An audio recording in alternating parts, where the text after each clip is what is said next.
Over 220 million steel drums are produced worldwide each year, and after their useful life ends, tens of millions of them become scrap, putting immense pressure on the environment. However, for the steel industry, this is an incredibly valuable recycled material.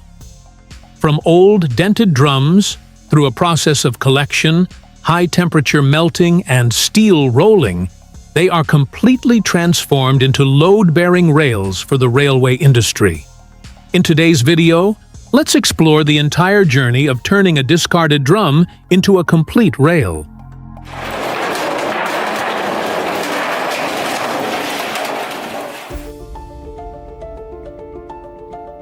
Before becoming raw materials for the steel industry, these drums played a crucial role in industrial transportation and storage worldwide. With a standard capacity of approximately 55 gallons, a sturdy design, easy stacking, and convenient access for forklifts and containers, steel drums became a popular choice for transporting large volumes of liquids. Inside them could be crude oil, lubricating oil, fuel, solvents, paint, liquid plastics, or many other industrial chemicals. Because they are frequently exposed to flammable, corrosive, or toxic substances at the end of their service life, these drums cannot be directly fed into steelmaking furnaces. Even a small amount of residual oil or chemical can ignite fiercely, causing safety hazards during the melting process and affecting the quality of the finished steel. Therefore, before entering the recycling line, each drum must undergo a careful collection, inspection, cleaning, and decontamination process.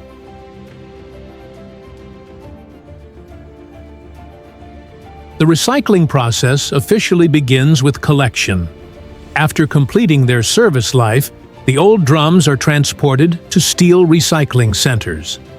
There, workers inspect the condition of each drum and remove non-steel parts such as lids, locking rings, and rubber gaskets to prevent contamination in subsequent stages. The drums are then transferred to a specialized cleaning system. Depending on the type of substance they once contained, they may be drained of any remaining liquid, washed with high-pressure water, cleaning solutions, or hot steam to remove oil, dirt, and chemicals adhering to the drum walls. Once all impurities have been removed and the drums meet safety requirements, they are dried before moving on to the next step in the recycling process.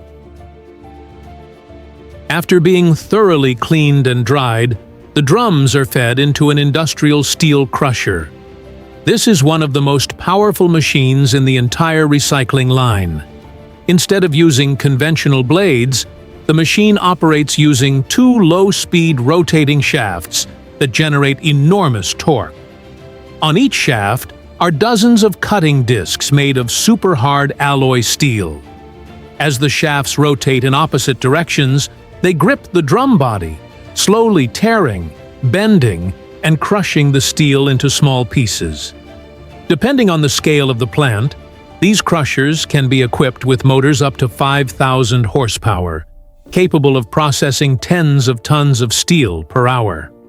After the first crushing, the material is passed through a screening system. Pieces that are too large are automatically returned to the machine for further crushing until only steel fragments measuring approximately 2 to 6 inches remain. Finally, powerful industrial magnets pull all the steel out of the material stream, simultaneously removing any remaining impurities.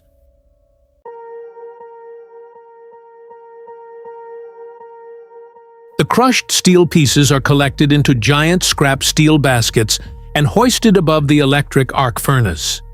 Depending on the size of the plant, each batch can hold up to more than 200 tons of scrap steel.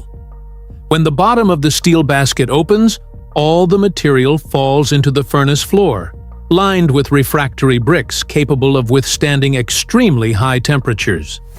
Immediately afterward, 3 giant graphite electrodes slowly descend, creating an electric arc with a temperature of up to approximately 6,500 degrees Fahrenheit. This is the heat source that melts the steel, not the flame as many people believe. Throughout the melting process, the control system continuously adjusts the position of the electrodes to maintain a stable arc, helping the steel melt faster and more evenly. As the steel begins to liquefy, pure oxygen is blown directly into the molten metal to remove excess carbon and other impurities. At the same time, lime and fluxes are added to combine with silicon, sulfur, and phosphorus, forming a layer of slag floating on the surface.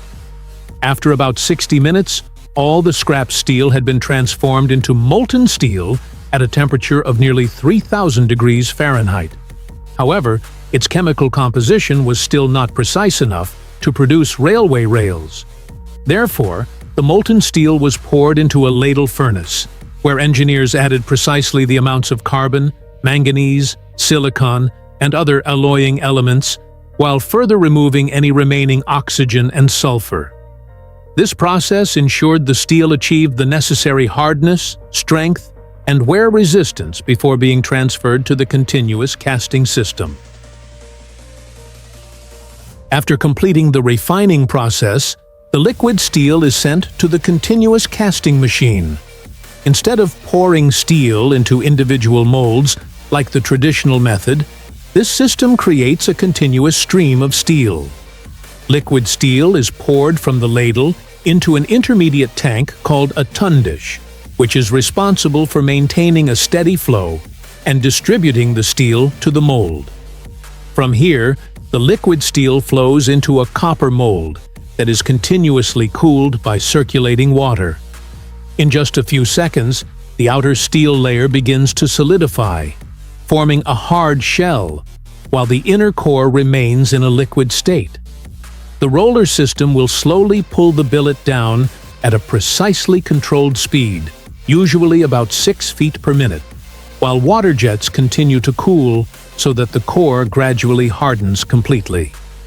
When leaving the casting machine, the billet has completely solidified into bloom bars with large cross-sections, often dozens of feet long. An automatic cutting system will divide them into segments of the required length before moving on to the next step. Although already in the shape of a solid block of steel, these bloom billets are not yet rails. They will continue to be heated and passed through rolling mills to gradually form the characteristic shape of railway tracks.